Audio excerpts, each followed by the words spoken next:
가진 성경 구약 35면 창세기 25장 27절에서 34절까지의 말씀입니다. 한 절씩 교독하시고 마지막 절을 함께 읽겠습니다. 27절입니다. 그 아이들이 장성함에 에서는 익숙한 사냥꾼이었으므로 들 사람이 되고 야곱은 조용한 사람이었으므로 장막에 거주하니 이삭은 에서가 사냥한 고기를 좋아하므로 그를 사랑하고 리브가는 야곱을 사랑하였더라. 야곱이 죽을 쏘았더니 에서가 들에서 돌아와서 심히 피곤하여 야곱에게 이르되 내가 피곤하니 그 붉은 것을 내가 먹게 하라 한지라. 그러므로 에서의 별명은 에돔이더라. 야곱이 이르되 형의 장자의 명분을 오늘 내게 팔라. 에서가 이르되 내가 죽게 되었으니 이 장자의 명분이 내게 무엇이 유익하리요. 야곱이 이르되 오늘 내게 맹세하라. 에서가 맹세하고 장자의 명분을 야곱에게 판지라. 야곱이 떡과 팥죽을 에서에게 주매 에서가 먹으며 마시고 일어나 갔으니 에서가 장자의 명분을 가볍게 여김이었더라. 아멘. 전 본문의 말씀을 가지고 팥죽과 장자권의 비밀, 팥죽과 장자권의 비밀이라는 제목으로 말씀을 나누겠습니다. 우리는 지금 믿음의 조상 또 믿음의 족장 야곱에 대해서 배우고 있습니다. 우리가 이제 두 번째 배웠는데요. 두 주간 동안에 이삭의 가정에 에서와 야곱의 출생을 통해서 하나님께서 우리에게 도전하셨다고 했습니다. 어떤 도전이었죠? 믿음의 기도를 하라는 것이었어요. 그러면서 자녀를 통해서 자녀를 위한 부모의 가장 우선되는 직무는 기도라고 하였죠. 그리고 믿음의 대상 되시는 하나님께 기도하는 그 믿음의 기도를 하라라고 도전하였습니다. 두 번째로는 하나님께서 그 출생을 통해서 하나님의 약속에 대해서 살펴보았습니다. 하나님의 약속을 알라는 것이죠. 하나님의 약속은 어떤 것이죠? 하나님의 약속은 무조건적인 사랑이다. 그리고 하나님의 약속은 삶의 변화를 일으킨다. 그래서 우리가 그 말씀을 통해서 살펴보았습니다. 오늘은요, 장성한 에서와 야곱에 대한 말씀입니다. 출생한 그들을 통해서 하나님이 도전하셨다면 오늘은 장성한 야곱과 에서의 모습을 보게 됩니다.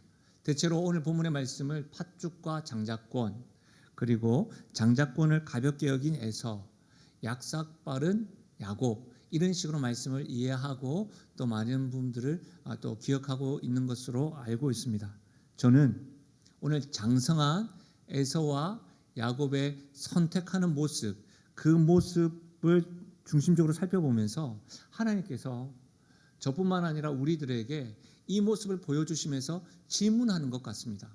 그리고 그 질문들을 좀 살펴보면서 우리가 좀 대답하는 그런 시간으로 말씀을 살펴보도록 하겠습니다. 이 말씀을 좀 더 이해하기 위해서는 장자와 장자권에 대한 이해가 선행되어야 합니다. 비전 성경 사전에 보니까 이 부분에 대해서 이렇게 설명하고 있습니다. 들어보십시오. 히브리인들의 문화에서 장자는 그 가족 또는 씨족의 머리로서 합법적인 상속인이었고, 아버지의 죽음 후에는 가족 재산 중에서 다른 사람의 2배의 유산을 물려받았다. 하나님은 이스라엘을 하나님의 장자라고 하셨는데 이것은 아브라함에 의해 선택을 받았던 히브리 백성들을 향한 하나님의 특별한 사랑과 관심을 나타낸다. 합법적인 상속인뿐만 아니라 아버지가 돌아가시면 다른 형제들보다는 장자가 어떻게 해요? 2배의 상속권을 받는다는 것이죠. 그뿐만 아니라 하나님의 특별한 사랑과 관심을 받는 것입니다. 정리하자면 장자의 명분은 큰아들이 가지는 거예요. 그리고 가족을 다스리는 권리가 있어요. 제사의 권리가 있습니다. 여러분, 하나님께 예배드리고 하나님 앞에서 나아가 교제를 할 수 있는 권리예요. 지금은 예수 그리스도를 통해서 누구든지 우리 하나님 앞에 나올 수 있지만 구약 시대에는 장자만이 하나님 앞에 제사 드릴 수 있었던 것이죠.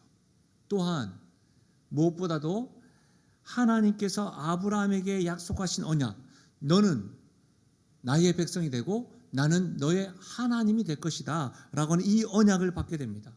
하나님이 나의 하나님이 영원한 하나님이 될 것이다 라는 것을 아브라함으로부터 이삭으로부터 계속해서 다음 세대에 이르는 그 약속을 받는 것이 장자권입니다.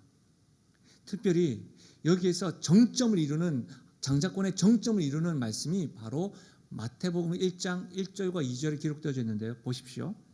아브라함과 다윗의 자손 예수 그리스도의 계보라. 아브라함이 이삭을 낳고 이삭은 야곱을 낳고 야곱은 유다와 그의 형제를 낳고. 무슨 말이에요? 여러분, 장자의 명분, 장자권은 예수 그리스도의 계보를 잇는 축복이에요. 아브라함과 다윗의 자손 예수 그리스도의 계보라. 아브라함, 이삭 다음에 누구요? 야곱에 이르는 예수 그리스도의 계보를 잇는 것. 사랑하는 여러분, 정리하면 이렇습니다. 장자권은 하나님의 사랑의 특별한 사랑과 관심을 의미합니다. 또한 하나님께 예배할 수 있는 권리를 의미합니다. 무엇보다도 예수 그리스도의 계보를 잇는 축복이에요. 나에게서만 머무는 것이 아니라 나의 자녀들에게까지 계속해서 이어져 나가는 하나님의 축복이 바로 이 장자권입니다. 저는 현장과 온라인에서 예배드리는 우리 모두에게 이 장자권의 은혜를 듣는 것으로만 있는 것이 아니라 경험하고 붙잡고 누리시기를 간절히 소망합니다. 장성한 두 사람이 장자권에 대한 선택을 우리 목도하고 있습니다. 하나님은 이 에서와 야곱의 모습을 통해서 우리에게 질문하는 듯 한다고 했죠. 저는 그 질문을 두 가지로 한번 살펴보려고 하는데, 첫 번째 질문이 이것입니다. 하나님의 질문입니다. 나에게 가장 소중한 것이 무엇이냐? 그러니까 하나님의 입장에서 이렇게 이야기합니다. 우리에게 너에게 가장 소중한 것이 무엇이냐라고 질문하는 것 같습니다. 여러분에게 소중한 것이 무엇이 있습니까? 여러분, 한번 테스트를 한번 해볼까요? 살짝 눈을 감아 보셔도 좋고요. 아니면 머리로만 생각을 하셔도 좋을 것 같습니다. 여러분에게 종이 5장이 있다고 한번 생각해 봐요. 그곳에 종이 한 장 한 장에 여러분이 가장 소중히 여기는 것들을 한번 적어 보십시오. 5가지 말입니다. 뭐 가족일 수 있겠죠. 돈일 수도 있겠고 건강일 수도 있겠죠. 한번 적어 보십시오. 5가지 적으셨습니까? 그렇다면 그 5가지들 중에서 2가지를 한번 제외해 보십시오. 이제 3가지가 남았죠. 3가지 중에서 또 1가지를 제외해 보십시오. 2가지 남았었잖아요. 2가지 중에서 마지막 1가지를 남겨 보십시오. 여러분의 최종적인 선택은 무엇인가요? 아마도 여러분이 마지막에 그 붙잡은 것, 그것이 여러분에게서 가장 소중한 것이 아닐까 싶습니다. 여러분, 각자가 다르겠죠? 살아온 배경과 경험되어진 이 삶의 결에 따라서 각 사람의 소중한 것도 다를 수 있습니다. 에서와 야곱은 형제죠. 형제임에도 불구하고 관심과 성격의 차이를 보입니다. 그렇지 않습니까? 에서는 야외 활동을 선호하고요. 야곱은 집안일에 관심이 많습니다. 우리가 읽었던 27절 말씀인데 들어보십시오. 그 아이들이 장성함에 에서는 익숙한 사냥꾼이었으므로 들 사람이 되고 야곱은 조용한 사람이었으므로 장막에 거주하니. 한 부모 아래에 있지만 기질이 다릅니다. 관심 분야가 다릅니다. 기질에 따라서 직업을 다르게 선택하기도 합니다. 또한 이 다른 형제들의 성향뿐만 아니라 부모들의 성향도 다릅니다. 아버지 이삭은요, 에서가 사냥한 고기를 좋아했고요. 어머니 리브가는 장막에 거하는 야곱을 사랑하였다라고 성경은 기록하고 있습니다. 여러분, 어떤 일은 이렇게 이야기해요. 두 형제를 향한 부모의 편애, 흔히 말하면 가계도 뭐 이런 것들 이야기하면서 또 두 형제의 기질의 영향에 따라서 이 장자권에 대한 생각과 선택의 영향을 받았던 것이 아니겠습니까? 그래서 우리가 지금 보고 있는 이와 같은 결론에 도달하는 겁니다. 기질에 따라서, 에서와 야곱의 기질에 따라서, 관심에 따라서, 또 부모의 편애로 인하여 이렇게 선택되었다고 말하는 거예요. 여러분의 생각은 어떠세요? 여러분의 생각도 그렇습니까? 당시 에서는요, 굉장히 인기남이었어요. 고대 시대의 가장 인기남 슈퍼스타였습니다. 우선은요, 그는 털이 많은 사람이었습니다. 죄송하지만 고대 시대는 털이 없으면 별로 인기남이 아닙니다. 몇 분 계시죠? 어쨌든 여러분 유목 생활을 하는 풍습에서 에서는 최고의 인기남이었습니다. 최고의 신랑감이었습니다. 사냥을 많이 해서 그런지 위통을 벗고 다니면 흔히 말하면 식스팩이 있었던 사람이에요. 우리 남성분들 항상 나 때도 말이야 나도 청년 때 식스팩 있었다라고 늘 몇 분 슬그머니 배에 손을 얹으시는 분 있는 것 같은데 어쨌든 에서는 상남자 중에 상남자라고 생각하면 될 것 같습니다. 한번 생각해 보십시오 여러분. 사냥을 잘했으니까요 경제적으로 안정되었을 겁니다. 책임질 수 있는 사람, 매우 활동적이고 에너지가 넘치는 사람이 바로 에서였습니다. 이에 반해 야곱은요 조용하며 장막에 거하는 사람입니다. 당시 사람들은 염소나 양, 나귀들을 목축하는 사람이어서 풀이 많은 곳을 이렇게 이동하면서 다녔습니다. 이동하면서 장막을 세웠겠죠. 그 장막이 집이 되기도 하였겠죠. 야곱은 집에 거하기를 즐겨했던 사람. 에서와 비교해 봤을 때 당시의 남성성으로 보자면 야곱은 많은 사람들에게 관심받지 못했던 사람이었는지도 모르겠습니다. 그런데 여러분 어쨌든 이와 같은 다름에 있어서 지금 야곱과 에서가 지금 이렇게 말하고 있죠. 거래를 주고받는데요. 특별히 여러분 29절과 30절 말씀 우리 함께 읽어보겠습니다. 29절과 30절 같이 읽겠습니다. 시작. 야곱이 죽을 쑤었더니 에서가 들에서 돌아와서 심히 피곤하여 야곱에게 이르되 내가 피곤하니 그 붉은 것을 내가 먹게 하라 한지라. 그러므로 에서의 별명은 에돔이더라. 여러분 잘 알다시피 유명한 팥죽과 장자권 사건입니다. 에서가 들에서 지금 사냥을 하고 들어왔는지 아니면 양을 치고 들어왔는지 알 수가 없습니다. 어쨌든 일을 하고 장막에 들어와서는 심히 피곤하다고 말합니다. 그리고 지치고 배가 고팠던 것 같습니다. 그때 야곱이 지금 붉은 죽을 쓰고 있고 팥죽을 쓰고 있어서 에서는 그것을 달라고 했고 야곱은 형의 장자의 명분을 팔라라고 지금 거래가 이루어지고 있습니다. 우리말 성경에는 팥죽이라고 번역되어져 있지만 원어에는 그냥 붉은 것이라고 기록되어져 있습니다. 사실 그 지역에 가보면 그 요단 지역이나 또 팔레스타인 가보면 여러분 요즘에 우리 자주 먹는 렌틸콩으로 만든 붉은 것으로 이해하시면 되겠습니다. 학자들은요 이 사건이 일어난 곳이 야곱이 목축을 하러 나온 야영지라고 말합니다. 우리가 지금 야곱을 배우고 있지만 이삭도 배웠잖아요. 이삭은 당대의 아비멜렉 왕이 거부가 된 것을 알고 다가왔던 사람이에요. 그러니까 당대의 거부였던 사람이죠. 그러니까 거대한 부와 사람들 거느린 족장 이삭의 집에서 아들이 먹을 것이 없는 것이 일어날 리가 없다는 것이죠. 그리고 야곱이 직접 요리를 하고 있을 리도 없기 때문에 아마 야영지에 나와서 했을 것이다 라고 이야기합니다. 어쨌든 에서가 지금 뭐라고 이야기합니까? 심히 피곤하다는 거예요. 심히 피곤하다. 근데 여러분 이 피곤하다는 말은 원어로 보면 IF라고 하는 단어인데 배고픔에 의한 것이라기보다는 힘을 쓰거나 목마름에서 오는 피로를 말합니다. 이해하셨죠? 심히 피곤하다는 것이 그냥 배고픔이라는 단어가 아니라 힘을 쓰고 나서 좀 지치거나 목이 마른 상태라는 거예요. 그러면 에서에게 필요한 것은 어떤 의미에서는 여러분 붉은 것, 죽이 아니라 쉼과 물이 필요했던 것이죠. 그런데 여러분 계속해서 에서의 말을 한번 들어보십시오. 32절입니다. 에서가 이르되 내가 죽게 되었으니 이 장자의 명분이 내게 무엇이 유익하리요? 내가 죽게 되었다고 이야기하는 거예요. 여러분 오해해서는 안 됩니다. 지금 에서의 상태는 일생일대의 위기의 상태이거나 생명의 위협을 받거나 죽음 직전의 상태가 아닙니다. 아까 IF라고 이야기했죠.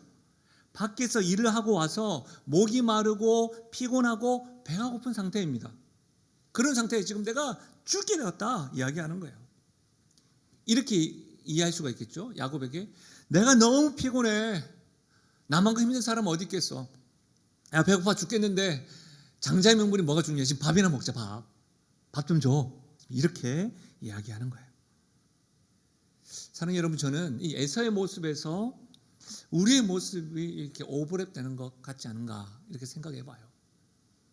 우리는 조금만 힘들면 내가 죽겠다 힘들다고 말하면서 혹여라도 과도하게 자신이 고통받고 있다라고 자신의 인생을 그렇게 믿어버리거나 해석하고 있지는 않으냐 말입니다. 사실 힘들다고 할 때에 그들의 고통을 함부로 재단할 수가 없습니다. 그들이 겪어왔던 상황들, 그렇죠? 그러나 여러분, 에서 같은 경우는 IF예요. 힘쓰고 목이 마르고 지쳐있는 상태예요. 내가 가장 힘들고 가장 불쌍한 사람이라고 혹시라도 내가 죽게 되었어 자주 한탄하고 있지는 않으십니까? 그래서 에서와 같이 장자권, 하나님의 은혜, 하나님 축복을 등한시할 때에 내가 피곤해서 그걸 못했지요.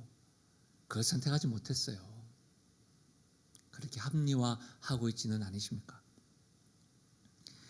에서 이런 모습은 하나님께 예배드리는 것이 뭐가 그리 중요한가? 지금 내가 배가 고프고 먹고 살기 힘든데 예배드리고 하나님과 교제하는 것이 무엇이 필요하단 말입니까? 이렇게 말하는 것과 같습니다. 에서는 지금 내가 육체적으로 심히 피곤하고 정신적으로도 할 일 너무너무 많아요. 예수가 무슨 소용이에요. 그런데 지금 코로나19가 계속되면서 먹고 살기도 바쁘다니까요. 제가 직장 일들로 인하여 자격증과 당장 취업과 결혼 준비가 급한데 믿음요? 사치스럽습니다. 이렇게 외치는 모습이 에서의 모습입니다. 그런데요, 성경은 에서의 이와 같은 모습을 이렇게 평가하고 이렇게 기록하고 있습니다. 34절입니다. 우리 함께 읽어볼까요? 우리가 읽었던 34절 말씀입니다. 함께 읽겠습니다. 시작. 야곱이 떡과 팥죽을 에서에게 주매 에서가 먹으며 마시고 일어나 갔으니 에서가 장자의 명분을 가볍게 여김이었더라. 아멘. 에서가 장자의 명분을 가볍게 여김이었더라. 여러분, 만약 조금이라도 그가 장자의 명분을 대한 기대감과 생각이 있었다고 한다면 팥죽과 떡을 먹으면서 말입니다. 내가 너무 급해가지고 너무 배가 고파가지고 그랬네. 야곱아 미안해. 내가 다음에 2배로 갚을게. 다음에는 소고기 뭐 이렇게 이야기하면서 이야기해주지 않을까요? 아니면 하나님의 은혜를 내가 이렇게 소홀히 대해도 될까? 하나님의 사랑과 관심을 내가 이렇게 해도 되는가? 이렇게 생각해야 합니다. 근데 여러분, 에서의 모습 34절에 가만히 보시면 여러분 어떻게 되어 있습니까? 그의 행동은 먹고 마시고 일어나 갔습니다. 먹고 마시고 일어나 갔습니다. 에서의 행동이에요. 그런 고민보다는 먹고 마시고 일어나 갔습니다. 창세기 저자뿐만 아니라 여러분 에서에 대해서 성경은 또 드러내고 있습니다. 들어보십시오. 히브리서 12장 16절인데요. 음행하는 자와 혹 한 그릇 음식을 위하여 장자의 명분을 판 에서와 같이 망령된 자가 없도록 살피라. 뭐라고 설명하고 있습니까? 에서를 망령된 자라고 했습니다.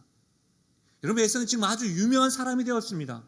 히브리서를 쓴 사람, 창세기와 연대를 기록해보면 2000년 후에도 에서의 일을 기억하면서 기록하고 있는데 후대에 아주 유명하게 좋게가 아니고 나쁘게 뭐라고요? 에서는 망령된 사람, 세상이 전부이고 하나님께 관심이 없는 대표적인 사람으로 성경이 기록되어져 있고 나쁜 예가 되었어요.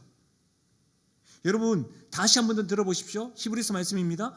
장자의 명분을 판 에서와 같이 망령된 자가 없도록 살피라. 무슨 말이에요? 에서와 같이 되지 말 것을 주의하고 살피라고 우리에게 강조하고 있는 거예요.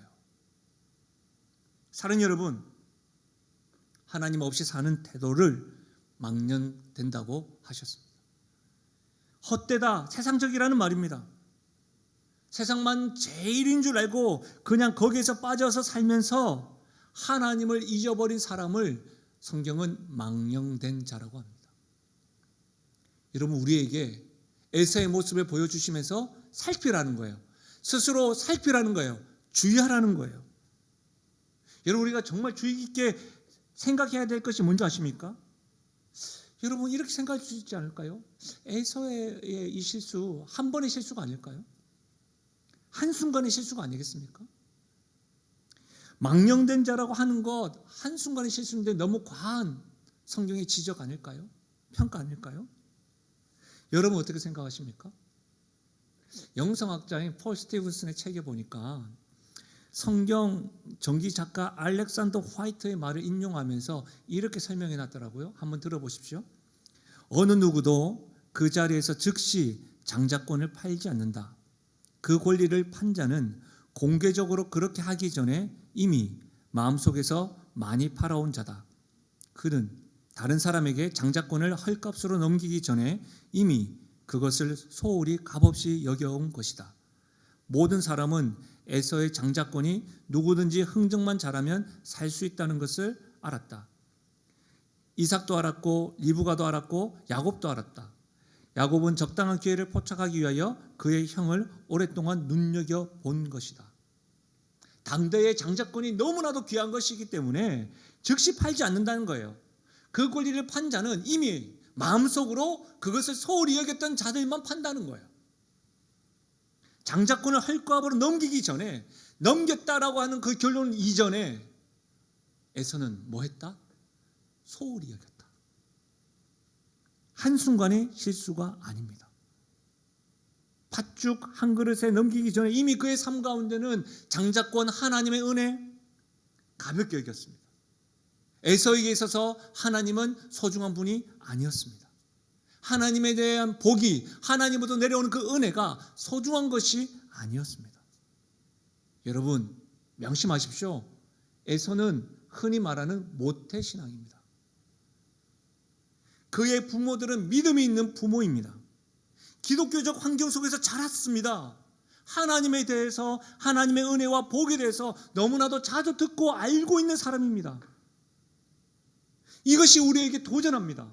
단지 환경 속에서 자라서 당연히 여겼으나 그의 삶에는 하나님이 존재하지 않았습니다. 사랑하는 여러분, 우리들도 에서와 같을 수 있습니다. 신앙의 환경 속에서 자라고 그 속에 있다고 하여 당연히 나는 하나님을 가장 소중히 여기고 있다고 생각할 수 있으나 실상 여러분의 삶은 어떻습니까? 그 삶 속에서 하나님을 가볍게 여기고 있지는 않으십니까? 실제 나에게 있어서 정말 소중한 것이 무엇인지를 판별하는 방법요, 여러분 어렵지 않아요. 여러분이 소중하게 여기는 것이 무엇인지 알고 싶으십니까? 여러분의 시간, 여러분의 돈, 여러분의 열정이 어디에 집중되어 있는지 확인해 보십시오. 하나님께서 우리에게 청지기로 자녀들을 허락해 주셨는데 여러분의 열정과 여러분의 돈과 여러분의 모든 시간이 자녀에게, 돈을 버는 일에, 여러분 자신에게, 그것이 여러분에게 가장 소중한 거예요. 하나님을 알고는 있지만 스스로 질문해 보십시오. 그리고 대답해 보십시오. 하나님께서 묻습니다. 너에게 가장 소중한 것은 무엇이냐? 팥죽입니까? 장자권입니까? 세상적인 것입니까? 하나님이십니까? 여러분은 이 질문에 어떻게 대답하시겠습니까? 오늘 두 번째 하나님께서 우리에게 질문하시는 것은 이겁니다. 어떤 상황 속에서도 하나님을 정말 신뢰하는가? 어떤 상황 속에서도 너는 나를 신뢰하느냐? 이렇게 물으시는 거예요. 사랑하는 여러분, 하나님을 신뢰하십니까? 어떤 상황 속에서도 하나님을 정말로 신뢰하십니까? 야곱은 에서와 달랐습니다. 야곱은 기회만 되면 어떻게 해서든지 장자권을 가지고 싶었습니다. 사실 3자 입장에서 보면 이 야곱의 간절함은요, 헛된 꿈입니다. 왜요? 장자만이 장자권을 누릴 수 있기 때문입니다. 안 되는 일입니다. 야곱은 장자가 아니기 때문입니다. 당시 야곱은 인기남도 아니었습니다.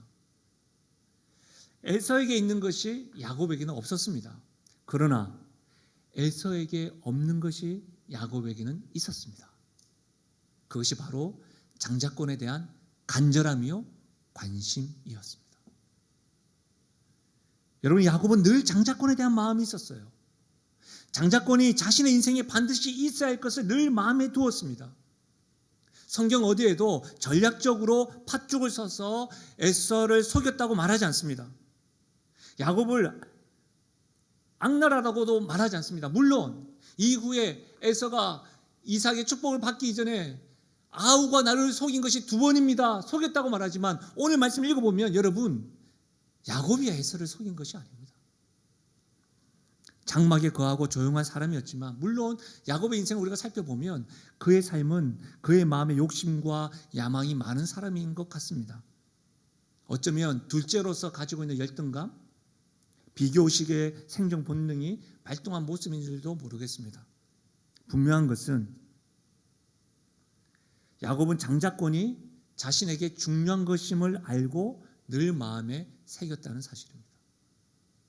다시 말하면 자신의 인생에 있어서 가장 소중한 것은 하나님이고 하나님으로부터 내려온 복이다라는 것을 알았습니다. 그것을 핵심 가치로 두었습니다.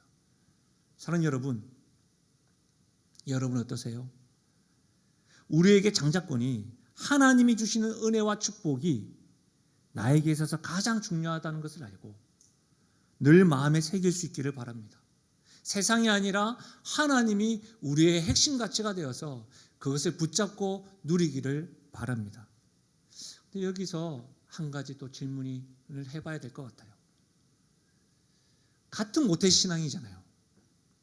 같은 부모 아래 같은 기독교 환경 가운데 어째서 야곱만이 메사의 장자권에 대해서 늘 마음에 새길 수 있었을까요?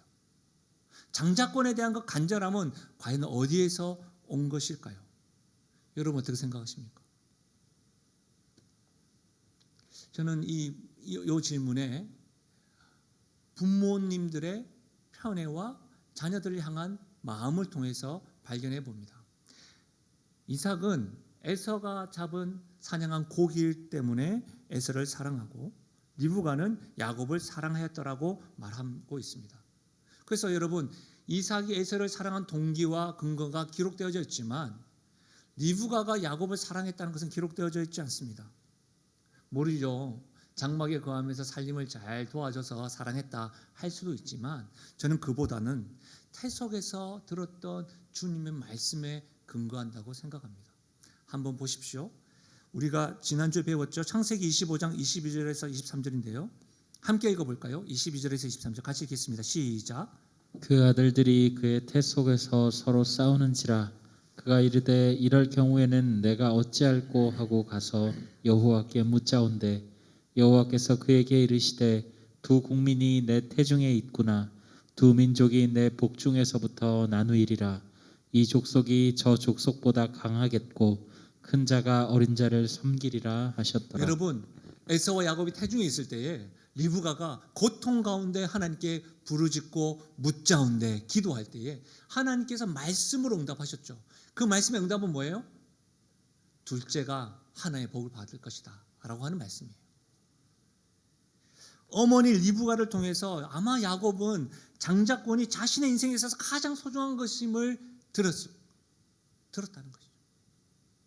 여러분, 이런 관점으로 보자면 부모의 영향력은 아무리 강조해도 부족함이 없다는 겁니다.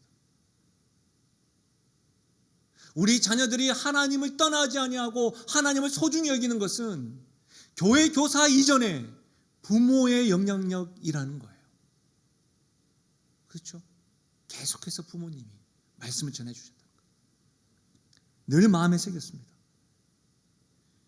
사랑하는 여러분, 신약의 마태복음, 마가복음, 누가복음에 보면 예수님의 비유에 대한 말씀이 굉장히 많이 있습니다. 근데 예수님이 비유하신 말씀 가운데 씨 뿌리는 비유의 말씀이 있습니다. 근데 대체로 이 씨 뿌리는 비유라고 하면 교회를 오래 다니신 분들은 씨 뿌리는 비유에 대해서 어떤 말씀으로 많이 기억하냐면 내가 좋은 땅이 돼야지. 그래서 100배, 60배, 30배 열매를 맺어야지. 또 여러분이 은혜를 받지 못하는 것은 여러분의 밭의 문제예요. 여러분의 마음이 지금 길가에 있거나 돌밭에 있거나 가시떨기와 같이 지금 딴 생각하고 있었어요. 집중해서 그래요. 집중하지 않아서 그래요. 이렇게 지금 말하면서 밭에 대해서 여러분이 들었을 겁니다. 그래서 여러분 길가, 돌밭, 가시떨기 좋은 땅, 이렇게 예수님께서 말씀하시는데요. 여러분, 마태복음 13장 8절입니다. 더러는 좋은 땅에 떨어짐에 어떤 것은 100배, 어떤 것은 60배, 어떤 것은 30배의 결실을 하였느니라. 저는 사실 저 자신뿐만 아니라 우리 가정, 사랑하는 성도들의 각 가정들, 또 영신교회 가운데 이와 같이 좋은 땅이 되어서 100배, 60배, 30배의 결실을 맺는 그런 은혜가 있기를 바라요. 그런데요, 이 말씀을 단지 나는 가시떨기 밭이야, 밭의 문제로만 보지 말고 이 비유의 말씀을 예수님께서는요 숨기지 아니하시고 해석해 주셨어요. 예수님의 해석은 실제로 잘 듣고 잘 읽으면 어렵지 않습니다. 제가 누가복음 8장입니다. 누가복음 8장에 보시면 예수님이 씨 뿌린 비유에 대해서 해석해 주시는데요. 들어보십시오. 이 비유는 이러하니라. 씨는 하나님의 말씀이요, 길가에 있다는 것은 말씀은 들은 자니 이에 마귀가 가서 그들이 믿어 구원을 얻지 못하게 하려고 말씀을 그 마음에서 빼앗는 것이요, 바위에 있다는 것은 말씀을 들을 때에 기쁨으로 받으나 뿌리가 없어 잠깐 믿다가 시련을 당할 때에 배반하는 자요, 가시떨기에 떨어졌다는 것은 말씀을 들은 자이나 지내는 중 이생의 염려와 재물과 향락의 기운이 막혀 온전히 결실하지 못하는 자요, 좋은 땅에 있다는 것은 착하고 좋은 마음으로 말씀을 듣고 지키어 인내로 결실하는 자니라. 아멘. 예수님께서 10분이는 비유 말씀을 하시면서 친절하게 말씀을 풀어주셨는데, 여러분, 첫 번째 뭐예요? 씨는 하나님의 말씀입니다. 우리는 밭에 관심이 있지만 하나님은 씨가 하나님의 말씀이라고 이야기하는 거예요. 여러분, 말씀을 가만히 보시면 길가, 바위, 가시떨기, 좋은 땅, 모든 땅에 하나님의 말씀인 씨가 다 뿌려졌습니다. 이 사실을 기억해야 됩니다. 삶의 변화가 일어나고 결실을 맺으려면 먼저 뭘 해야 된다고요? 씨를 뿌려야 된다는 거예요. 하나님의 말씀을 뿌려야 된다는 거예요. 우리가 가장 관심을 가져야 되는 것이 말씀을 뿌려야 한다는 사실입니다. 씨는 하나님의 말씀입니다. 세대가 변하고 세월이 흘러도 우리가 가장 관심 가져야 하는 것은 씨 뿌리는 일, 말씀을 가르치는 일, 말씀을 전하는 일, 말씀을 심는 일입니다. 이것이 우리가 해야 될 일입니다. 코로나19가 되어도, 어떠한 상황이 되어도 우리 다음 세대를 위해서 계속해서 말씀을 뿌리는 일은 우리가 놓쳐서는 안 됩니다. 이것은 교회의 사역이 아닙니다. 온라인으로 예배 드리는 분, 현장에서 예배 드리는 어머니, 부모님들에게 묻습니다. 여러분은 여러분 자녀들에게 말씀을 계속 뿌리고 있으십니까? 하나의 말씀 말입니다. 계속 뿌리고 있으세요? 이것을 포기할 수 없는 거예요. 아셔야 합니다. 또 한 가지 우리가 알아야 하는 것은 모든 땅에 뿌려졌다는 겁니다. 모든 땅입니다. 우리가 이 사람이 어떤 밭인지 몰라요. 모든 땅에 다 뿌려졌다는 거예요. 여러분, 그런데 어떤 자가 좋은 땅이 되었느냐? 저 사람은 원래 좋은 땅이 아니에요. 저 사람의 기질이, 저 사람의 신앙의 연도가, 저 사람이 어떤 훈련을 받아서 좋은 땅 아니라는 거예요. 모든 땅에 다 말씀이 뿌려졌는데 왜 저 사람이 좋은 땅이냐? 여러분, 예수님의 해석입니다. 좋은 땅에 있다는 것은 착하고 좋은 마음으로 말씀을 듣고 지켜 인내로 결실하는 자. 말씀을 듣고 지켜 인내할 때에 30배, 60배, 100배의 결실을 맺었다는 거예요. 여러분이 참으로 하나의 말씀을 들으셨습니까? 모든 말씀을 듣습니다. 모든 밭이. 근데 그 여러분이 100배, 60배, 30배의 결실을 맺고 싶다면 어떻게 해야 된다고요? 인내하면서 말씀을 듣고 순종해야 된다는 거예요. 인내하면서. 어떤 이들은 하나님의 축복은 쟁취하는 것이라고 말하기도 합니다. 그래서 여러분, 수단과 방법을 무시하고 하나님의 축복을 차지하라고 이야기합니다. 그 이후에 하나님께 감사하면 되는 거 아니냐? 아닙니다. 잘못된 겁니다. 성경은 야곱의 행동을 보고 잘했다, 잘못했다 분명한 말씀은 없습니다. 그리고 야곱의 행동에 대해서 거짓이라고 말하지 않습니다. 그러나 정당한 방법은 아닙니다. 왜 그것을 알 수 있죠? 이 방법을 통해서 형제가 죽이려고 합니다. 관계가 파괴가 되었습니다. 그리고 이 사건을 통해서 야곱은 이제부터는 어떻게 해요? 쫓겨다니는 나그네 인생이 됩니다. 우리는 살펴보지 않았지만 26장에 보면 이 사건을 또 주도했던 리브가, 그의 어머니는 하나님의 말씀도 알았고 말씀을 뿌렸지만 방법에 대해서 정당한 방법을 하지 않으므로 그는 이렇게 생각했던 거죠. 형이 화가 잠시만 풀릴 때 다시 외삼촌 댁에 갔다가 다시 돌아오면 된다 했는데 일평생 사랑하는 아들 야곱을 보지 못합니다. 야곱 역시도 어머니의 죽음조차도 보지 못합니다. 사랑하는 여러분, 야곱은 어머니 리브가를 통해 말씀을 들음으로 하나님을 핵심 가치로 여기는 것은 굉장히 잘한 일입니다. 그러나 그가 말씀을 듣고 깨달을 뿐만 아니라 하나님의 방법과 때를 기다리면서 인내해야 했습니다. 인내해야 됐다고요.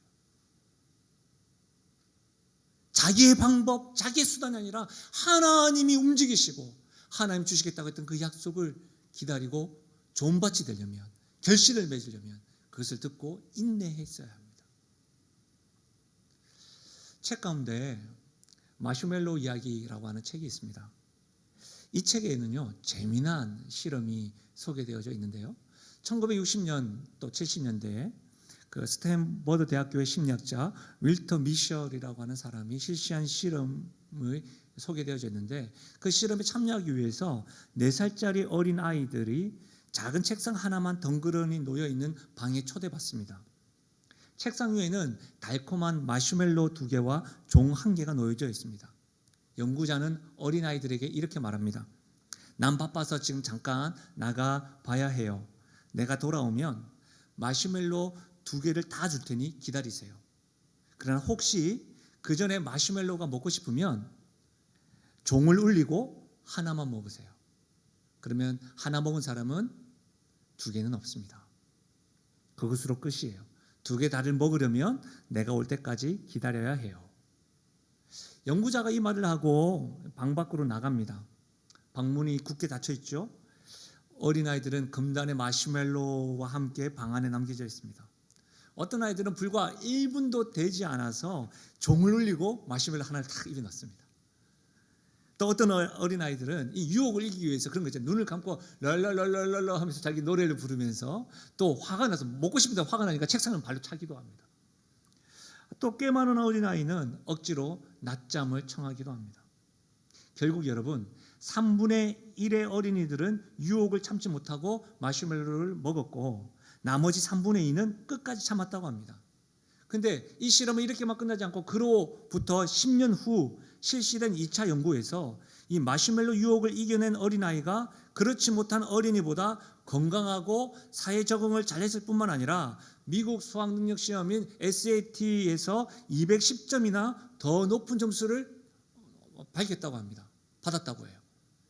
책의 저자는 이 실험을 통해서 이렇게 이야기합니다. 성공과 관련해서 눈부신 유혹을 이기면 눈부신 성공을 맞이하리라. 그러니까 오늘날 유혹을 이기면 내일 더 큰 성공을 누릴 수 있다는 논리예요. 여러분 어떻게 생각하세요? 이 마시멜로 실험이요, 굉장히 영향이 있었고 파장을 일으켰습니다.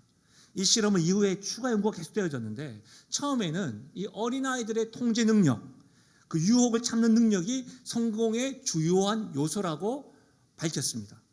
그런데 연구가 진행되면서 이런 질문이 추가된 것이죠. 어떤 어린이가 달콤한 마시멜로 유혹을 이길 수 있는지, 어떻게 해서 자기 통제 능력을 발휘할 수 있는지, 우리로 바꾸자면 이것입니다. 모든 사람에게 하나님의 말씀의 씨가 다 뿌려졌는데 어떠한 사람이 다 뿌려진 그 말씀에 어떤 이들은 인내하면서 말씀을 계속해서 깨닫고 어떤 사람은 포기하는지, 이것을 확인했던 겁니다. 그런데 결과는요, 규칙을 설명한 어른을 신뢰한 어린이였습니다. 실험의 결과 핵심 요인은 뭐냐면 어린아이의 참을성의 문제가 아니라, 어린아이가 가지고 있는 어떤 특징이 아니라 어른의 말을 얼마나 믿느냐 하는 신뢰의 문제였다는 거예요. 평소 어른을 신뢰하는 어린이는 연구자의 말을 믿었기 때문에 15분 동안 참을 수 있었고, 그렇지 못한 어린이는 그 상황에 재빨리 눈에 보이지 않는 마시멜로를 먹어치웠다는 거예요. 사랑하는 여러분, 하나님께서는 오늘도 온라인과 현장에 있는 우리들에게 말씀을 뿌리십니다. 여러분이 가지고 있는 신앙 영역, 능력, 훈련, 기질, 경험, 그것으로 인내하며 견디는 것이 아니라 하나님께서 묻습니다. 어떠한 상황 속에서도 정말 나를 신뢰하느냐? 이걸 묻는 거예요. 하나님을 신뢰할 수 있는 사람은 어떠한 어려움과 유혹 앞에서도 견딜 수 있는 능력이 있다는 거예요. 말씀을 마무리하겠습니다. 사랑하는 여러분, 인생의 어떤 것보다도 하나님의 말씀에 관심을 가지십시오. 말씀 되시는 하나님, 말씀 되시는 그 예수님을 마음에 심는 일에 열정을 쏟으십시오. 들려지는 말씀, 배워지는 말씀, 그 말씀을 반응하십시오. 지금 당장 열매를 맺지 못한다고 해서 조급해하지 마십시오. 여러분 자신이 부족하다고 열등감으로 똘똘 뭉쳐있지 마십시오. 야곱도 축복받았다고 한다면 우리에게도 소망이 있습니다. 하나님께서 저와 여러분에게 묻습니다. 나를 신뢰하느냐? 어떠한 상황 속에서도 여러분 하나님을 정말 신뢰하십니까? 창세전에 나를 선택하시고 무조건적으로 사랑하시는 그분의 사랑이 우리에게 가장 소중한 것이 되고, 심히 피곤하고 죽을 것 같은 상황 속에서도 너는 나를 신뢰하느냐? 이렇게 물으십니다. 여러분 어떻게 대답하시겠습니까? 여러분 앞에 있는 마시멜로, 여러분이 경험하고 있는 심히 피곤함, 죽을 것 같다라는 그 상황 속에서도 오늘 에서와 야곱의 밧줄과 장자권의 사건을 통해서 우리 주님이 물으시는 건 뭐예요? 내가 너를 선택했고 내가 너에게 약속했다고 한다면 너는 어떠한 상황 속에서도 나를 신뢰하느냐? 배고플 때에도, 힘들 때에도, 조바심이 날 때에도. 이 질문 앞에 우리 모두가 다 하나님, 넘어지고 쓰러질 때도 있지만, 부족하지만 하나님 정말 신뢰합니다. 신뢰하길 원합니다. 나의 눈과 마음이 주님에게 집중되기 원합니다. 이 고백이 사랑하는 성도와 가정과 우리 교회의 고백 되시기를 주님의 이름으로 간절히 축원드립니다. 말씀을 생각하면서 우리 마음을 담아 이 찬양으로 주 앞에 나가겠습니다.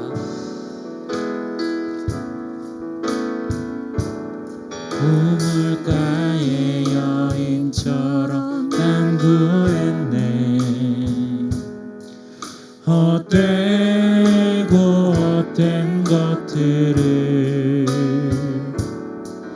그때 주님 하신 말씀 내 샘매와 생수를 마셔. 다시 한 번 더 찬양할까요? 우물가의 여인처럼, 우물가의 여인처럼 난 구했네.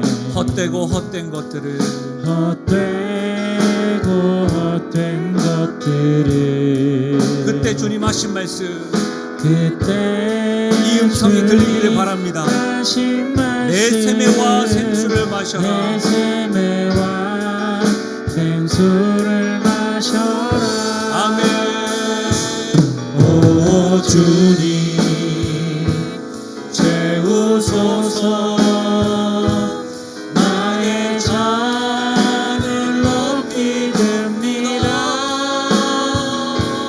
하늘 양식 내게 채워주소서.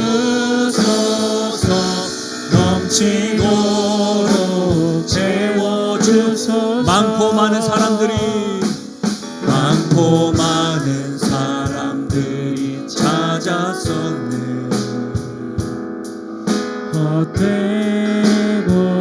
된 우리 하나님과 그들 앞에 것들 이렇게 고백하실 수 있을까요? 주 안에 감추인 고백 세상 것과 난 이길 수 없네. 아멘. 오 주님 채우소서. 나의 잔을 높이 듭니다. 하늘 양식 내게 채워주소서. 넘치도록 채워. 우리 저 앞에 고백하실까요? 오 주님 채우소서. 오 주님 채우소서. 나의 잔을 높이 듭니다. 하늘 양식 내게 채워주소서. 넘치도록 아멘. 오직 주만이 나의 반석. 오직 주만이 나의 반석, 나의 구원이시니. 오직 주만이 오직 주만이 나의 산성, 내가 요동치 아니. 너는 나를 신뢰하느냐? 이 고백 앞에 오직 주만이 오직 주만이 나의 반석, 나의 구원이시니. 오직 주만이 나의 산성, 내가 요동치 아니하리. 한번 기도하며 나가실까요? 어떤 이들에게는 힘이 피곤함이 죽을 것 같이 어려움일 수 있습니다. 감히 그것을 판단하려고 하는 것이 아닙니다. 힘겨움이 낭떠러지와 같이 있는 것일 수 있습니다. 그러나 여러분, 죽음에서 생명으로 인도하시는 우리 하나님이 우리에게 있다면, 그 하나님이 우리에게 그런 나를 믿느냐, 신뢰하느냐 물으신다면, 우리가 죽을 것 같습니다, 피곤합니다 라고 하는 이유로 나 주님 신뢰하지 못해요, 이렇게 말하는 건 어리석은 답변이겠죠. 여러분, 그 상황과 어려운 가운데서도 우리 하나님은 무조건적으로 사랑하시고 우리를 선택하시고 우리의 삶의 변화를 일으키시는 분이라고 한다면, 무엇보다도 죽음에서 생명을 이끄신 분이라고 한다면, 그분을 신뢰하기로, 그분을 가장 소중히 여기기로 오늘 이 시간 결단하십시오. 혹여라도 문득문득 그것을 잊어버리고 망각할 때마다 주님에게 초점을 맞추는 인생 되게 해달라고 오늘 이 시간 말씀을 생각하시면서, 하나님 에서의 길도 야곱의 길도 아닌 하나님을 신뢰하는 사람이 되겠노라고 우리 소리내어서 한번 함께 기도하며 나가겠습니다. 하나님 아버지, 참으로 감사합니다. 하나님 아버지, 오늘 이 시간 주님 아버지 에서와 야곱을 통해서, 파족과 장자권의 사건을 통해서 우리들에게 깨달음을 주셔서 참으로 감사함을 드립니다. 좋으신 하나님 아버지, 원하고 원하옵나니 하나님 아버지, 내가 피곤하고 죽을 것 같은 상황 가운데서도 하나님 아버지, 하나님의 신실하심을 기억하며 신실하신 하나님을 신뢰하며 나가는 인생 되어 있도록 하나님 도와주길 소원드립니다. 조급해하거나 불안해하지 않도록 도와주시고, 하나님의 아들 다른 세상의 것들을 하나님 아버지 바라보고 쫓아가지 않도록 도와주시고, 하나님의 신실하심, 하나님 되심을 기억하며 나가는 하나님의 사람 되어 주시도록 하나님 도와주시기 간절히 소원드립니다. 어떠한 상황 속에서도 우리 하나님보다 큰 것이 없음을 기억하며 그 하나님 붙잡으며 나아가는 우리의 모습 될 수 있도록 하나님 도와주시옵소서. 주님 감사합니다.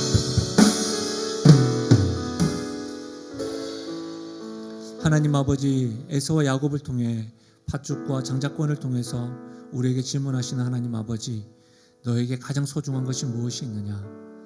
하나님, 기독교 문화, 또 교회의 환경, 신앙의 생활 속에서 하나님 고민 없이 하나님입니다 말은 하지만 실상 속에서는 가볍게 여기고 하나님 없는 것처럼 하나님보다 다른 것들에 더 마음을 빼앗겼던 적이 있음을 고백합니다. 하나님, 내 삶의 중심에 하나님을 다시금 세울 수 있도록 도와주시고 하나님을 중심으로 모시고 나아가는 우리의 인생 되게 하여 주옵소서. 무엇보다도 하나님 아버지, 심히 피곤하고 죽을 것 같은 상황 속에서도 하나님 아버지 조급하지 아니하고 불안해하지 아니하고 세상을 향하여 달려가지 아니하고 너는 나를 신뢰하느냐 물으시는 주님 앞에 약속하신 하나님 인내하며 그 하나님을 신뢰함으로 끝까지 순종함으로 우리의 삶 가운데 100배, 60배, 30배의 결실을 맺는 그런 인생 되게끔 역사하여 주시옵소서. 오늘 말씀 하나도 땅에 떨어뜨리지 아니하고 삶 속에 경험되어지는 우리 성도들 되게 하여 주옵소서. 감사드리며 예수님의 이름으로 기도하옵나이다. 아멘. 함께 선포하실까요? 나는 하나님으로부터 부름받은 하나님의 자녀입니다. 우리는 세상으로 보냄받은 그리스도의 제자입니다. 아멘. 내일부터 비대면으로 시작되겠습니다. 말씀드렸던 것처럼 비대면일 때 더 말씀을 뿌리십시오. 여러분 자신에게 뿌리십시오. 자녀들에게도 뿌리십시오. 그리고 신실하신 하나님을 신뢰하면서 우리가 조금만 더 힘내었으면 좋겠습니다. 하나님의 축복을 받기 전에 우리 옆 사람들에게 이렇게 한번 인사하실까요? 우리 조금만 더 힘내요. 화이팅입니다. 한번 인사하겠습니다. 우리 조금만 더 힘내요. 화이팅입니다. 네, 하나님의 축복을 받겠습니다. 지금 우리 주 예수 그리스도의 은혜와 하나님 아버지의 무한하신 사랑과 성령의 위로 교통하심 충만하신 역사가 하나님의 신실하심 의지하고 신뢰하며 하나님이 나의 인생의 가장 소중한 분임을 알고 결단하며 나아가는 사랑하는 성도들 머리 위에와 그들의 가정과 기도 제목 위에 특별히 사랑하는 다음 세대 머리 위에 지금부터 영원토록 함께 하시기를 축원하옵나이다. 아멘.